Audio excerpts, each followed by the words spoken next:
illustrator လေးအသုံးပြုပြီးတော့ပုံမှန်ပြထားတဲ့ပုံလေးနှစ်ခုကိုဖန်တီးပြမှာဖြစ်ပါတယ်။အရင်ဆုံး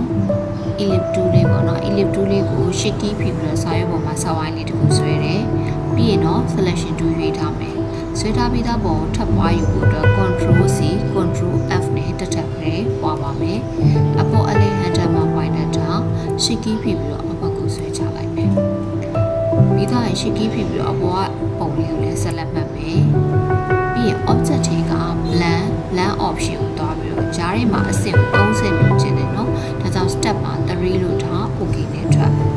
ပြီးတော့ object တွေက blend make ဆိုတဲ့ command လေးပေါ်ပြီးလိုက်အဲဆိုဒီမှာ30ဝင်လာပြီဒီပုံဒီတစ်ခုတည်းဖြစ်တဲ့အတွက်တတ်စီဖြစ်ဖို့ပြန်ခွဲထုတ်ခြင်းနဲ့ object တွေက expand ကိုရွေးမယ် okay ပြီးတော့ရင်တော့ object တွေက ungroup လုပ်ပြရမယ်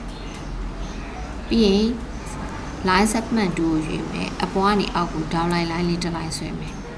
ပြီးတော့ selection 2ရွေးမယ်အကုန်လုံး marquee နည်းနဲ့ဆက်လက်မှတ်မယ်နောက်ဆုံးမှာ shape filter 2ကိုရွေးပြီးတော့ကိုလိုချင်တဲ့အပိုင်းလေးတွေကို click နေပြီးတော့ shape လေးဖန်တီးထားမယ်မလိုအပ်တော့တဲ့အပိုင်းတွေကိုတော့ alt ဖိပြီးတော့ drag ဆွဲလိုက်ပါဒီအပေါ်လဲ alt drag အောက်ကိုလဲ alt dragအားလုံးပြီးသွားရင် direct selection tool လေးကိုရွေးပြီးတော့ဒီညာဘက်ချမ်း point တွေအကုန်လုံး marquee နည်းနဲ့မှတ်ပြီးအပေါ် point တွေအတွင်းနဲ့ဝင်လိုက်ကွယ်လေးရပါပြီးရင်တော့ selection tool ကိုရွေးပါ select အရင်ဆုံးဖြုတ်ပါကြိုက်တဲ့ပုံလေးမှာကလစ်နေမယ်เนาะတစ်ပုံချင်းစီအကြောင်းထည့်တော့မယ်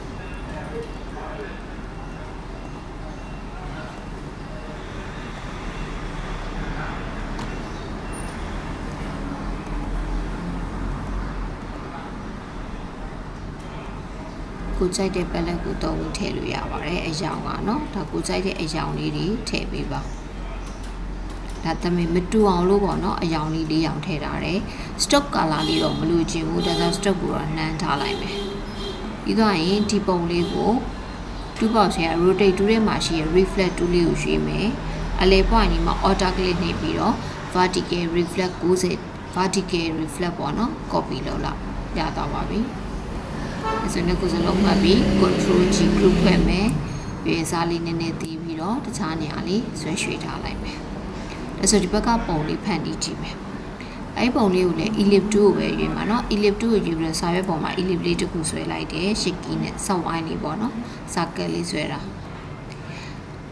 ပြီးတော့ရင် control C control F နဲ့နောက်တစ်ခုယူတယ်ထောင်းကနေ auto shift နဲ့အတွင်းနဲ့အထိတေးသေးလေးတစ်ခုထားလိုက်တယ်ပြီးတော့